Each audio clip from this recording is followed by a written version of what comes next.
Welcome to Cartoonist Kayfabe. My name is Ed Piskor. I'm Jim Rugg. Teenage Trevor Von Eeden comics are under the microscope today, but first, gotta let you guys know I'm gonna be at the Tokyo Comic Con sharing a table with Uncle Jeff Darrow at the end of November, man. Thanksgiving weekend to the people here in the States. We're going to Ribera Steakhouse that Thanksgiving. On the stands right now, I have a couple of comics, Jimmy has a couple of comics, and the videos are brought to you by the comic books that we make. Red Room, The Antisocial Network, and Red Room Trigger Warnings are my current books that are on the shelves. Murder on the Dark Web for Fun and Profit is the name of the game. Each of these books contains 4 stories with additional material ranging into 70 pages plus. Jimmy has on the stands Hulk Grand Design Monster and Madness in issue format. It's going to be receiving the Treasury Edition collected format in the beginning of 2023, and Street Angel Deadliest Girl Alive trade paperback containing 8 complete stories is back in print. Get your hands on it. Help support the Cartoonist Kayfabe channel and continue to make these videos possible. And without bearing any leads, man, we are Trevor Von Eeden fans here in Cartoonist Kayfabe compound. Black Lightning #1. When Howard was the guy. 17 when he's drawing this. And there's an interview in issue 2. It's not really an interview, but it's kind of a profile of him. That he was, he was at Columbia University studying medicine when he's 16, but also sending stuff into DC. I think his first DC work may have been published when he was 16. So he is just an uber talent at a very young age. And Tony Isabella, your writer, your co-creator of Black Lightning, wrote Black Lightning through several volumes as it would go on. But man, and Frank Springer, we should say, is co-credited as artist. So I don't know if that means inker, finisher, I bet co-lifting in a way. I bet he's tightening up a lot of this teenage dude's kind of shortcomings. Probably, but man, it's strong. It's a really strong effort, and it's a new character, which has to be fun, and especially for I feel like a young person like.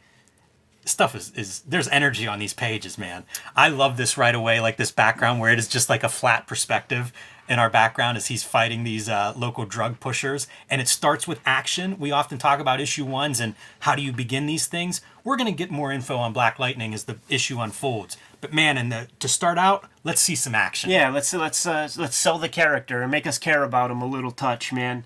The storytelling is the fly shit, dude, where Black Lightning like lunges over. Like, that is sharp figure drawing, man. That feels really solid. That character is balanced on that hand. It all feels good. The perspective of the leg with the shadow, with the volume of that, the back of the ankle there. And then the duck and the pop with the bingo button, dude, with the same camera view. That's hard as fuck. It is. I had this... My first exposure to this was in one of those little DC Digests. When I was a kid, I don't know where I got that or how. It was before I was really reading comics, and there were like maybe 5 or 6. There was a Bernie Wrightson Swamp Thing, and there was like DC used to publish those Best of the Year. Yeah. This is 1977, so whatever that would have been, I think there was an Inferior 5 story in there. But I remember reading this, and I remember this guy swinging that wrench, just burnt into my like 7-8-year-old brain. It's so good, man, and. I guess we could probably say this is an answer to like Luke Cage kind of comic. DC had nothing close to that before Luke Cage came onto the scene. Yeah, definitely, and all in response also to the blaxploitation film movement of the 1970s and its success. And he kind of talks with that Holy Christmas kind of shit a little bit. He's got like his own like little saying that they're trying to like wedge in there. And you could bet that these are like drug dealer dudes. Yes. Invading a school, and he's got problems with that. Such a cool, like, we're going to show our hero, cool lighting. Yes, we talk all the time, #1s, this is what you do, man. Sell that hero, get us on board. And looking cool is a big part of it. And he's a fun character because here we go. This is him out of costume. Even the mask and the hair is part of the mask to really hide this identity because it is tied to a school. Yeah, I like to think that it's like adamantium lined, like helmet underneath that hair. That's genius. Man, I don't know that it is, but that's a brilliant idea for a character. Like, it's more a helmet than a mask in my mind's eye. And he's buddies with this shopkeeper who happens to be a tailor. Very important, man. How you get that costume created. That's what all these kids have to figure out. They do that pretty seamlessly too. I feel like that would be half an issue in today's comics decompressed storytelling, but here it's pretty deft. There was that what you call it, man. It was a Morgan Freeman flick where he's like the tough principal or teacher that's gonna like turn all the kids around. This is a superhero version of that. It is. He's showing up. I even think like flicks like Above the Rim. You know, like there's like the janitor guy who gets hold of the basketball, schools everybody, and they're like, "Who is that dude?" You know, there's a lot of stuff that came from this that like this touches on.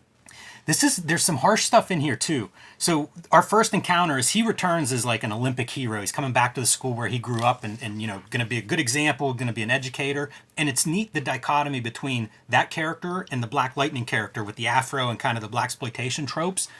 And his first encounter is with the star athlete. And this is one of the harder edges of this comic because this is comics code stuff. You know, like we're not going to be doing speedy drugs on the cover and stuff like that. There's some still grisly shit in here. Yes. Yeah, it's like no holds barred. You know, they're not taking prisoners in this issue. And you know, we're selling the star athlete. He's doing it up right, man. He's got 2 chicks. You know, he's gonna show his wares, and you know they're gonna have a friendly contest. Basketball gets shot. Here are like. For a bunch of like heavies, man, they really are dapper dressers, huh? They went to Dapper Dan in Harlem for their outfits. Yeah, this is the high level of the drug dealers. You know, this is several steps it's up the above chain. Consignment, yeah. But this is their high school, so you got to bring in the upper management. This teacher's going to disrupt our affluent high school grounds. I don't think so. I love the basketball to the face too. So the star athlete is now teaming up with the new teacher, and the basketball to the face. That's a pretty effective move. Oh yeah, because we've all felt that. You catch that it's as effective as a punch to the nose. You know, your eyes will water up and then you'll be useless. Kingpin's in this comic. Yes, he is. Yeah, with a really strange choice for a ring. Yeah, he's the big whale. His name should be like Moby Dick. Yeah. Yeah, he doesn't quite catch on the way Kingpin does. Miller doesn't use him in the Batman. Yeah, I'm real curious to see what he looks like, but we ain't going to get that this issue, I don't think, huh? I don't know if we get a face shot or not. But if you've seen Kingpin, you've seen him. Look at this shit, man. This could be your career, you know, doing illustrations in pointillism for Hungry Plant ads. Those were trendy when I was a kid, and I had a Venus flytrap, and I'd feed it like bacon. Like you had to feed it some kind of thing. And the bacon was salty and like ate a hole through the leaf. Yeah, it's a bummer. It didn't work. Yeah, the one problem with having those is that they release a pheromone that actually attracts bugs. So now you got bugs flying around in your house. Yeah, it's no good. One more. Let's just keep going down this Venus flytrap. Yeah, sure, happy. We did that great episode on Quesada's like dentist story where it's all shot through the mouth. I just saw a still from Little Shop of Horrors of like Steve Martin working on the mouth of the Venus flytrap, and it's the exact same shot. You're gonna be a dentist. Great song, man.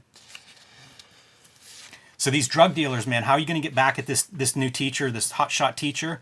Let's pick on the student. Yes. And that goes wrong, and they kill him. Well, let's take it there.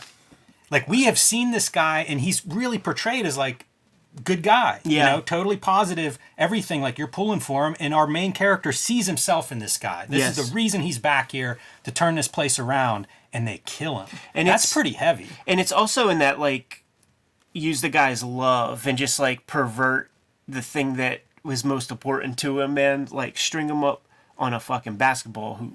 Yeah, that's sending a message. Yeah, and it hits him. It affects our guy, and he goes back to his tailor friend, who's like, "I'm gonna fucking whip you up, something, dude."